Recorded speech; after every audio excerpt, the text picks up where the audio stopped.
Hello, my name is Tony. Oh, how can I forget you when there is always something there to offend you?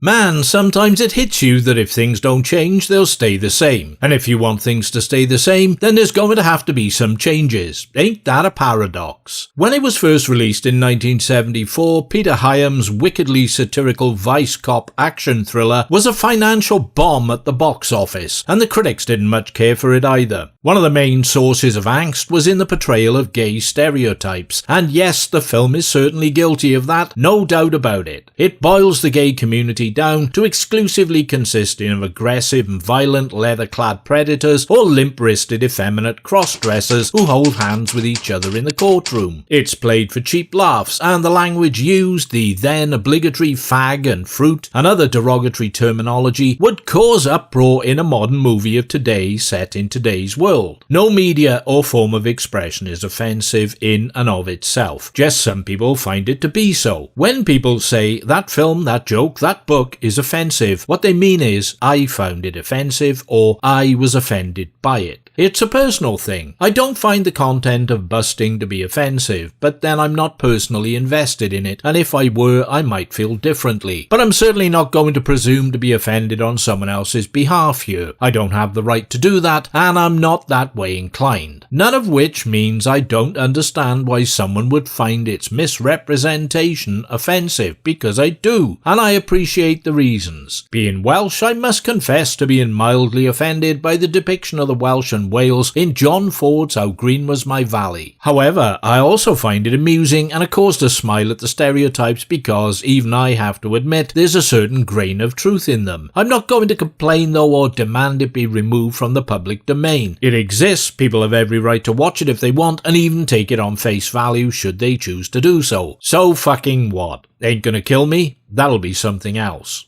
My advice to anyone would be if you think such things are going to trigger your feeble-ass self and leave you emotionally traumatized, despite the obvious historical context, don't watch either Busting or this review. It's the mature alternative to cancel culture and we're all grown-ups here, or should be, unless some underage hooligans have snuck in. Imagine that. Exercise your right to make an informed choice, and keep out of my fucking face into the bargain. Well, that's the pleasantries out of the way. Director Peter Hyams would go on to make Capricorn 1 again with Elliot Gould and the space western Outland with Sean Connery, as well as some of Jean-Claude Van Damme's better screen vehicles. He made his feature film Bones with Bustin as both director and writer. LA Vice Cops Keneally, Elliot Gould and Farrell Robert Blake are dedicated to making busts on prostitution and drug rings, but getting anything to stick resulting in successful prosecution is proving to be something of a problem. The system is broken, fellow officers are on the take, and crime boss Carl Rizzo, Alan Garfield, has cracked legal representation and influence with the police commissioner. Their legally creative and unorthodox policing methods, including entrapment, blackmail, harassment, and searching premises without warrants, don't really help, oddly enough. Their boss finds them to be exasperating liabilities and sidelines them into thankless activities such as busting a gay bar operating after hours and staking out public toilets to catch imaginary perverts. Are they going to give up? Not on your life. They make it their mission to take down Rizzo and his organisation by hook or by crook. But how to do it? Initially, their attempts to prosecute upmarket and utterly luscious hooker Jackie Faraday, Cornelia Sharp, and use her little black book of clients to leverage Rizzo end in an embarrassing court appearance. Keneally and Farrell didn't follow due process and the little black book goes missing from the evidence locker, so that doesn't work. Rousting one of Rizzo's sex shop come brothel come drug distribution centres likewise devolves into failure. They double down with an illegal search on the sleazy store manager's apartment, where they interrupt a drug deal between one of Rizzo's men and two black dudes. The resulting frantic foot chase culminating in a violent shootout at a heavily populated indoor market and bringing collateral damage with it. Undeterred, the two cops decide to constantly stake out Rizzo and follow him wherever he goes. Furthermore, they roust his strip joint, driving out his customers. In retaliation, Rizzo has the two men viciously beaten to a pulp. Despite this, they continue to follow and harass him, to the point where, as Rizzo celebrates his birthday with his family and friends in an exclusive restaurant, they set fire to his car and dance a jig around it, singing "For He's a Jolly Good Fellow" whilst it burns. Suddenly, Rizzo suffers a heart attack and winds up in hospital. Eventually figuring that the heart attack is phony, a smokescreen, and drug transactions had taken place at the hospital, Keneally and Farrell bust into Rizzo's room to make arrests. Rizzo and his men run for it, and the film reaches a climax with a high-speed ambulance chase, ending on a suitably cynical 70s downer. There are similarities between Busting and another anarchic cop movie from the same time, Freebie and the Bean, which I've reviewed elsewhere on the channel. Busting, however, is lighter on the slapstick mayhem and heavier on the graphic violence. Where it's wholly identical is in its disregard for the health and safety of the general public and any innocent bystanders who were unlucky enough to get in the way. It's not even the faintest of concerns as Keneally, Farrell and Rizzo go about their business in pursuit of their objectives. Freebie and the Bean had no pretensions to being a serious police procedural or spearheading a barbed critique of a failing justice system, whereas Busting is uncertain about what it wants to be. On the one hand, it is comedic and whimsical. On the other, it seeks to portray a crumbling system of law enforcement hamstrung by endless red tape and corruption. The two thematic concepts make uneasy bedfellows, and the result is something that's somewhat uneven. With this in mind though, there's entertainment value in this dark cleavage.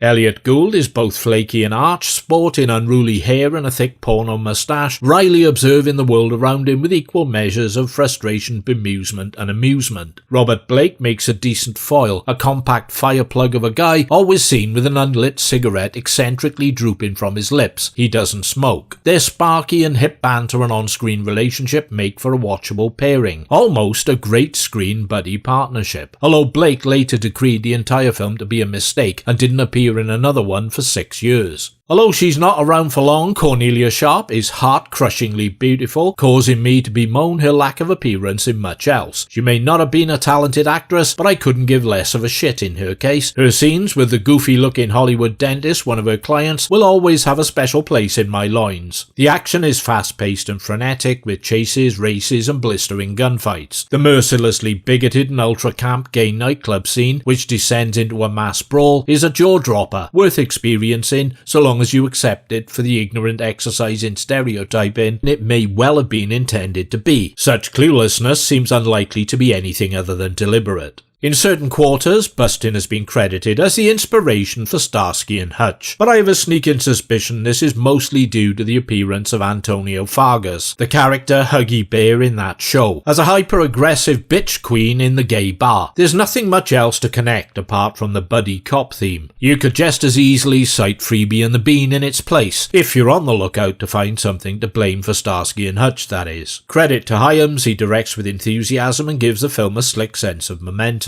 The dialogue in his script is snappy and sharp, and the interactions between characters peppered with sarcastic and at times caustic humour. Special mention goes to the violence and gore quotient, which is well above average for the time and the genre. Billy Goldenberg's score is on a par with his TV work for Columbo, Banachek and Kojak, and Earl Rath's cinematography roams around stealthily both by day and night, capturing the seediness and sordid glamour of the 70s LA locations. If you enjoyed Freebie and the Bean, Hickey and Boggs and their ilk, then Busting is probably going to spin your dial. If you're a thin-skinned SJW with no understanding of history and how cultural attitudes have changed, that was then, this is now, just save yourself the trouble. You'll only have a fucking meltdown.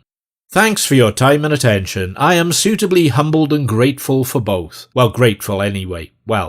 Anyway, like, comment or don't, or subscribe or don't. It's all good. I'll soon be back with something else, because there's no point in coming back with the same thing. Later, pilgrims.